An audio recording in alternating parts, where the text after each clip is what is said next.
Terima kasih pemirsa, Anda masih bersama kami, Pak Bang Gaudens. Kita coba mendengarkan dulu bagaimana kesiapan pemerintah. Kita saat ini sudah terhubung lewat saluran telepon dengan Menteri Koordinator Bidang Pembangunan Manusia dan Kebudayaan, Muhadjir Effendi. Pak Muhadjir, selamat pagi Pak. Selamat pagi, Pak Yonan. Ya, terima kasih Pak Muhadjir sudah bergabung bersama kami. Pak Muhadjir, memang kita tidak ingin ada kepanikan, tetapi kita juga tidak ingin ada kelengahan. Pertanyaan pertama saya Pak, seberapa siap pemerintah untuk kemudian mencegah virus corona ini sedapat mungkin masuk ke Indonesia, Pak? Masing-masing kementerian dan lembaga terkait sudah merespon dengan sangat cepat dan sigap menurut saya. Karena itu saya melihat kesiapan pemerintah secara umum tidak ada masalah ini. Baik dari yang terkait langsung dalam kaitan dengan kesehatan, misalnya Kementerian Kesehatan, kemudian yang berkaitan dengan pendukung misalnya keluar masuknya warga, baik warga Indonesia maupun dari luar, terutama yang dari Cina dan Indonesia, itu juga sudah bekerja. Dari pihak imigrasi, pihak Kementerian Perhubungan juga sudah melakukan langkah-langkah yang diperlukan. Yang penting sebetulnya sekarang ini masyarakat supaya tidak gampang terpengaruh dengan berbagai macam berita yang bikin panik gitu. Pokoknya harap tenang, pemerintah pasti akan membuat langkah-langkah yang terbaik untuk warganya. Gitu. Baik, Pak Muhadjir, ada pertanyaan begini Pak, sepengetahuan kami karena ini diduga adalah virus corona jenis baru, belum ada vaksinnya. Kalau kemudian seandainya Pak ada ditemukan di Indonesia, entah warga negara Indonesia atau warga negara lain yang membawa virus corona ini, itu akan diperlakukan seperti apa Pak? Karena belum ada vaksinnya atau belum ada obatnya? Sebetulnya virus itu kan, saya bukan ahli di bidang medis ya, tetapi yang sepanjang pengetahuan saya berkaitan dengan masalah ketahanan diri kan, imunitas diri. Jadi sebetulnya virus itu akan bisa ditandingi dengan penguatan daya tahan dari masing-masing orang, baik yang sedang kena maupun yang tidak terkena. Karena itu menjaga kesehatan itu jadi sangat penting, terutama untuk jangan sampai, terutama mereka yang rentan dengan virus ini supaya menjaga kondisinya sebaik-baiknya. Oke, terkait dengan yang tadi Pak Menteri katakan mengenai lalu lalang atau lalu lintas manusia keluar masuk Indonesia Pak, apakah ada rencana untuk melakukan semacam pembatasan begitu kepada orang yang lalu lalang khususnya dari Wuhan atau dari daerah lain di Indonesia? Karena di media sosial sudah mulai ada Pak yang mengatakan seharusnya itu dicegah untuk masuk ke Indonesia. Seperti apa Pak Menteri? Secara koordinatif saya memang belum melakukan dengan kementerian dan lembaga terkait, tetapi sudah ada pemantauan dan himbauan supaya mereka membuat langkah-langkah yang diperlakukan. Misalnya untuk Kementerian Perhubungan sekarang ini sudah membatasi, bahkan menghentikan penerbangan langsung dari Wuhan ke Indonesia, baik yang di Denpasar maupun yang di Manado misalnya. Jadi itu sudah dilakukan. Kemudian juga memperketat dengan deteksi panas di beberapa koridor pintu masuk yang diperkirakan akan menjadi arus masuknya para pelancong, terutama dari wilayah yang dicurigai menjadi sumber dari virus itu. Oke. Kemudian, jadi sementara ini tidak akan ada pembatasan ya Pak? Secara resmi tidak ada. Tetapi ada langkah-langkah tadi itu informal, misalnya otomatis dengan dihentikannya penerbangan dari Indonesia ke Wuhan atau Wuhan Indonesia kan otomatis juga sudah terbatasi kan begitu. Ya. Pak Muhadjir, terakhir Pak, ada yang mengatakan bahwa masih belum banyak melihat informasi ataupun keterangan tentang bagaimana virus corona ini dan bagaimana mencegahnya dari pemerintah instansi resmi Pak. Sudah diadres atau tidak Pak masalah ini Pak? Yang saya tahu Kementerian Kesehatan sudah melakukan sosialisasi penjelasan yang cukup lengkap dalam kaitan dengan virus ini. Yang penting sebetulnya bagaimana mendiseminasi atau menyebarluaskan penjelasan itu. Ini masalahnya memang, karena itu termasuk bantuan dari pihak media, baik media TV, media massa maupun media sosial, bantuannya informasi yang positif terhadap penanganan dan pencegahan dan penanggulangan virus ini mohon dibantu lah itu, karena tidak mungkin hanya pemerintah yang melakukan. Baik, kita tunggu terus Pak bagaimana update selanjutnya. Semoga kita tidak menjadi negara yang kewalahan menghadapi virus corona ini ya Pak Menteri Koordinator. Baik. Sementara ini kan belum di Indonesia, mudah-mudahan tidak akan ya, belum ada. Betul, yang terdeteksi. Kemarin ada beberapa yang dicurigai tapi ternyata kan tidak terbukti. Ya. Baik Pak Muhadjir Effendi, Menteri Koordinator Bidang Pembangunan Manusia dan Kebudayaan. Terima kasih Pak sudah bergabung bersama Editorial Media Indonesia. Selamat pagi. Pemerintah sudah menyatakan siap. Pertanyaannya, seberapa siap sebetulnya, Bang Gaudens? Ya tentu pertanyaan seberapa siap itu kan kalau terjadi sesuatu baru bisa ketahuan sudah siap benar atau tidak. Tetapi sejauh ini harus kita katakan pemerintah sangat siap. Tadi pertanyaan Leo kan apakah sudah ada obatnya yang dilakukan baik di Tiongkok sana maupun di negara-negara lain termasuk Amerika itu mencegah dampaknya, mengobati dampaknya, bukan sumbernya. Oke, yang maksudnya persisnya seperti apa itu? Mengobati dampaknya itu apa? Ya kan persoalan itu kan pada demam ya, dan pada saluran pernapasan, itu yang diobati gitu. Tapi kan virusnya sendiri kan belum ada vaksinnya. Pertanyaannya adalah begini juga Bang, ketika kita menulis, editorial menulis teror kesehatan, salah satu yang membuat orang semakin takut adalah karena banyak beredar informasi yang ternyata hoax, walaupun banyak orang tidak mau, malas mungkin mengecek atau tidak mampu mengecek terkait bahwa memang virus ini sudah sangat mengerikan. Ada beberapa video singkat dari kamera handphone mungkin yang kemudian memperlihatkan bahwa ada orang yang jatuh kemudian seperti di film-film zombie begitu Bang. Ini kan menambah ketakutan. Ini bagaimana sebetulnya? Ya di media sosial banyak sekali video, informasi, teks yang beredar, foto-foto. Bahkan bagaimana pergerakan orang pulang kampung di Tiongkok sana pada saat Imlek tahun lalu juga dianggap sebagai kekhawatiran atas virus corona saat ini. Gitu. Ini kan direproduksi film-film lama untuk membuat kecemasan. Nah, hal yang membuat kecemasan ini kita harus ingatkan. Ketika Anda melakukan itu di Indonesia melalui media sosial, Anda bisa terjerat tindak pidana, menyebarkan sesuatu yang tidak benar. Gitu. Jadi jangan sembarangan begitu ya? Jangan sembarangan, jangan menjadi korban ketidakbenaran itu memastikan sendiri. Supaya teror itu tidak berfungsi adalah dengan cara memastikan semua rakyat tahu persis apa yang terjadi. Bagaimana itu bisa dilakukan kita akan bahas di bagian berikut. Pemirsa tetap bersama kami, Editorial Media Indonesia segera kembali.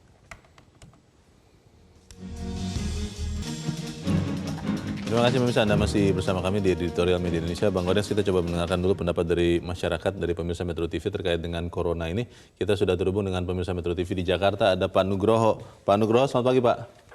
Selamat pagi Bung Claudian, selamat pagi Bung Leonard.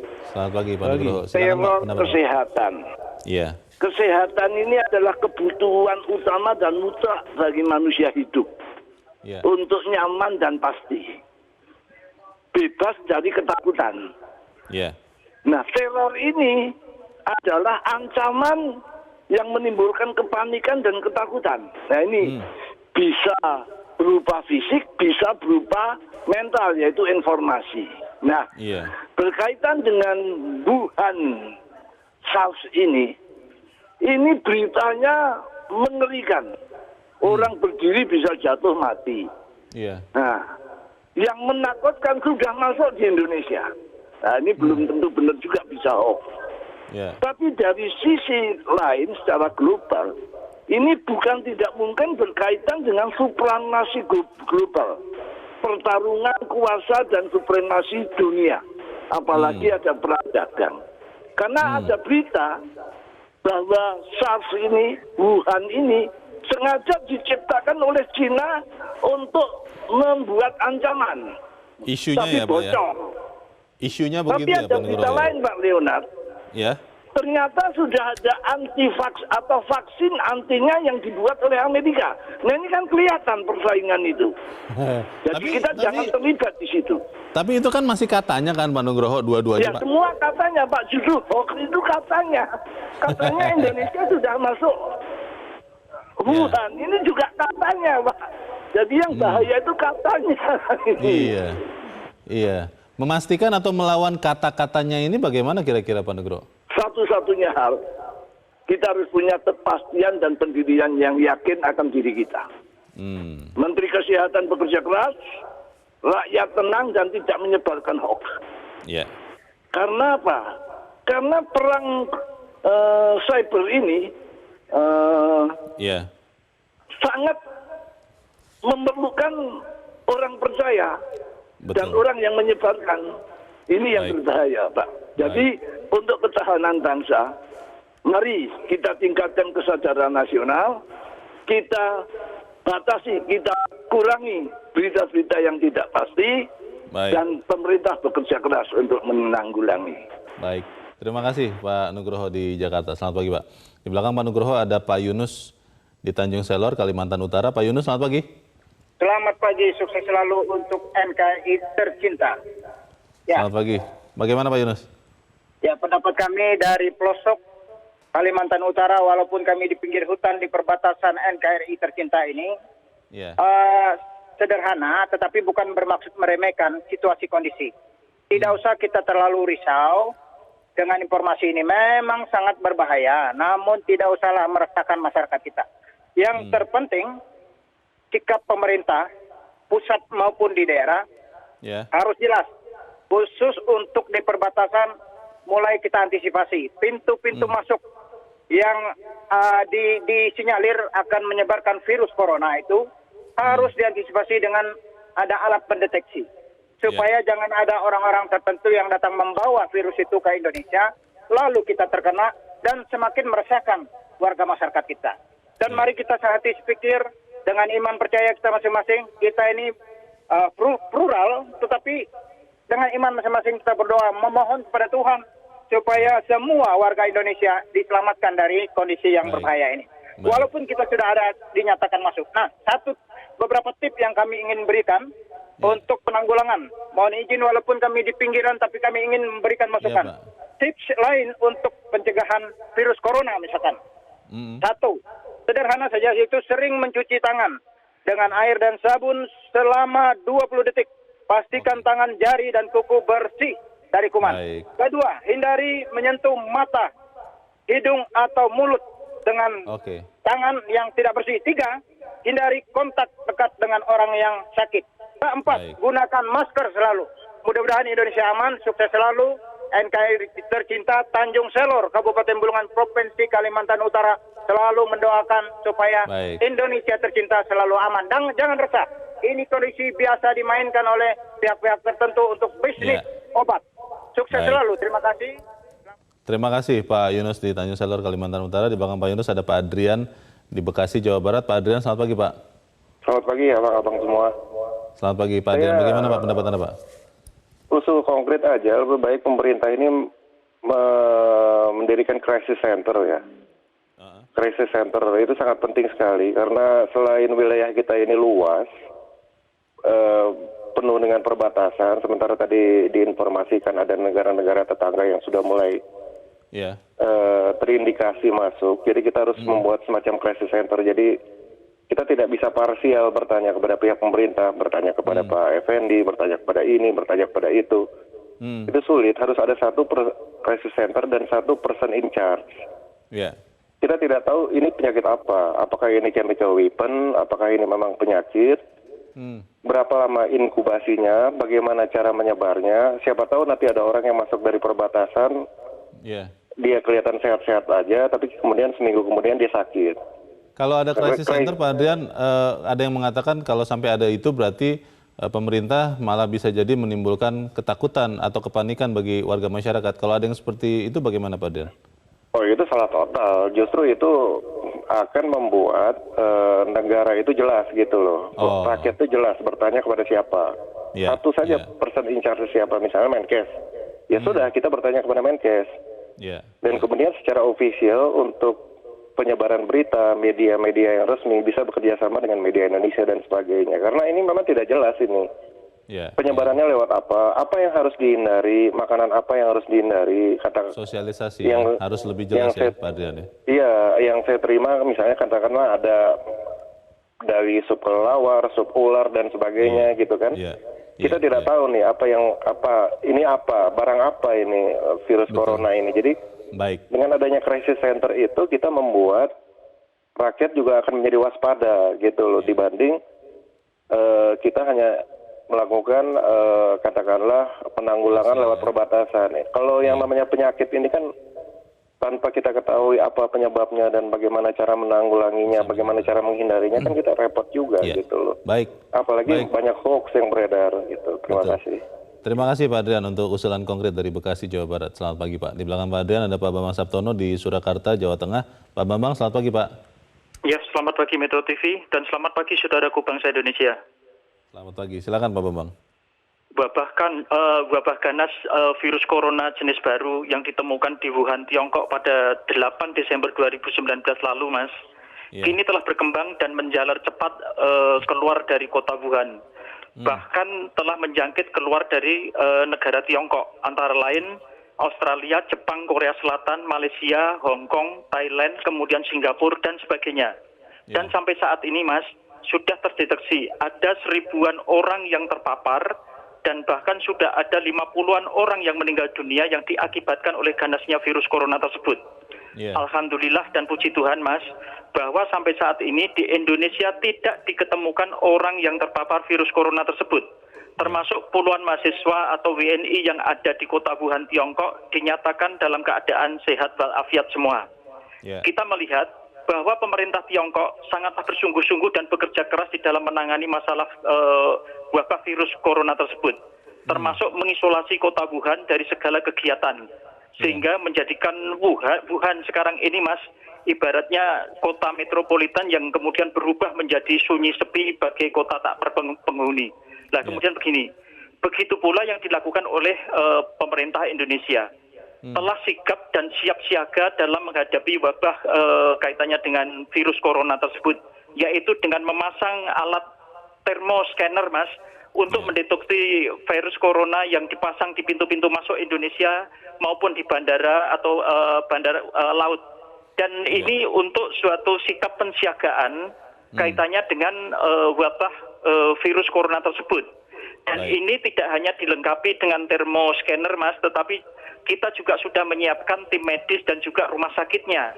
Oleh karenanya, Mas, maka kita harus bijak di dalam menghadapi wabah ganas virus corona tersebut, yaitu dengan memberikan informasi yang benar kepada masyarakat, bukan sebaliknya untuk membuat sesuatu yang akhirnya menjadikan teror kepada masyarakat.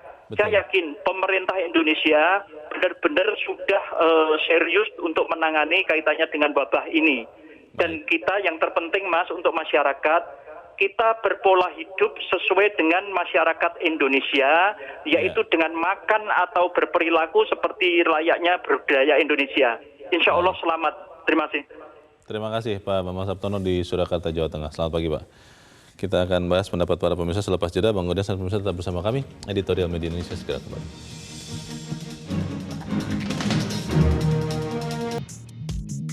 Terima kasih pemirsa, Anda masih bersama kami. Kita di bagian akhir dari diskusi kita pagi ini.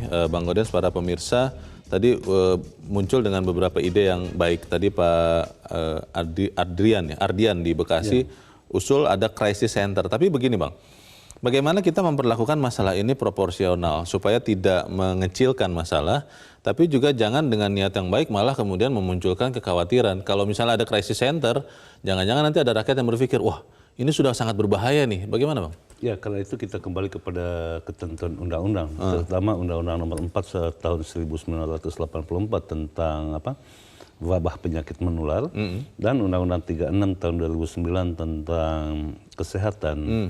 Di dalam kedua undang-undang itu yang terkait dengan penyakit menular itu memang di sana ditegaskan bahwa pemerintah pusat dan terutama pemerintah daerah itu harus memberikan informasi yang transparan kepada masyarakat. Dalam kerangka itu, di dalam konteks undang-undang ada dua hal yang dilakukan. Yang pertama itu mencegah kematian, yang kedua itu mencegah luasnya daerah peredaran wabah itu sendiri. Nah, dalam konteks itu pemahaman dalam membuat krisis center itu dalam pengertian informasi yang keluar dari pemerintah itu harus dari satu pintu gitu. Saat ini satu pintu itu sudah berjalan di Kementerian Kesehatan sebagai leading sektor di bidang kesehatan. Akan tetapi frekuensi penyampaian informasi itu yang kurang kurang banyak, kurang gencar, kurang jelas, kalah dibandingkan dengan peredaran informasi yang diproduksi oleh orang per orang yang memenuhi jagat media sosial, bahkan menakutkan sehingga kita sebutnya sebagai teror kesehatan itu. Itu apakah memang cukup hanya dikerjakan oleh Kementerian Kesehatan sendiri atau memang harus kerjasama, katakanlah soal penyebaran informasi tadi Bang, apakah itu tidak bisa dilakukan bersama-sama dengan Kominfo misalnya, karena sekaligus untuk mencegah peredaran hoax itu? Ya tentu ini soal teknis kan. Yang paling penting itu kan kontennya. Dan bagaimana platformnya itu kan bisa dikoordinasikan. Betul. Tetapi memproduksi konten untuk melawan hoax di media sosial itu harus datang dari pihak yang punya otoritas di bidang kesehatan. Oh, sejauh ini secara objektif kita bisa lihat seperti apa sebetulnya penyebar luasan informasi itu? Masih sangat kurang, separuh atau seperti apa Bang? Masih setengah hati ya. Masih setengah hati. Tetapi bahwa ada kemauan kesiapan pemerintah itu sebetulnya sudah sangat jelas. Karena kita punya pengalaman pada saat flu burung. Nah, seluruh instrumen yang digunakan pada saat flu burung itu dihidupkan kembali untuk menghadapi virus corona ini. Tetapi gencarnya informasi disampaikan kepada masyarakat itu yang kurang gitu. Baik, kita harapkan setelah pembicaraan ini saya yakin sekali Menteri Kesehatan dan segenap aparat juga pemerintah juga menyaksikan apa yang kita bicarakan, bisa kemudian meningkatkan informasi ini Bang, supaya masyarakat jangan sampai ketakutan karena teror kesehatan, begitu ya? Iya, bahkan bila perlu 3 kali sehari gitu, kayak minum obat gitu loh. 3 kali sehari pemerintah, otoritas itu menyampaikan informasi sehingga masyarakat itu tenang gitu. Jadi jangan kalah dengan hoax itu sendiri. Ya. Baik, untuk melawan kejahatan biasanya penegak hukum harus berpikir lebih awal daripada penjahat itu. Baik, semoga kita saksikan itu nanti. Bang Gaudin Suswadi, terima kasih sudah hadir di sini Bang. Selamat pagi. Pagi loh. Pemirsa, hoax kesehatan adalah salah satu bentuk teror kesehatan yang paling mengerikan. Pemahaman yang keliru dapat menjadi landasan pengambilan keputusan yang salah bagi masyarakat. Virus corona jangan sampai menjadi teror kesehatan yang menakutkan akibat hoax.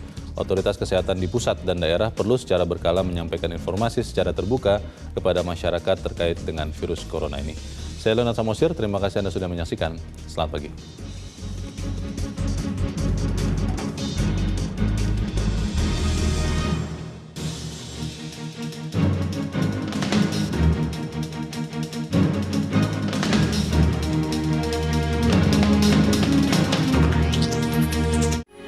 Metro TV, knowledge to elevate.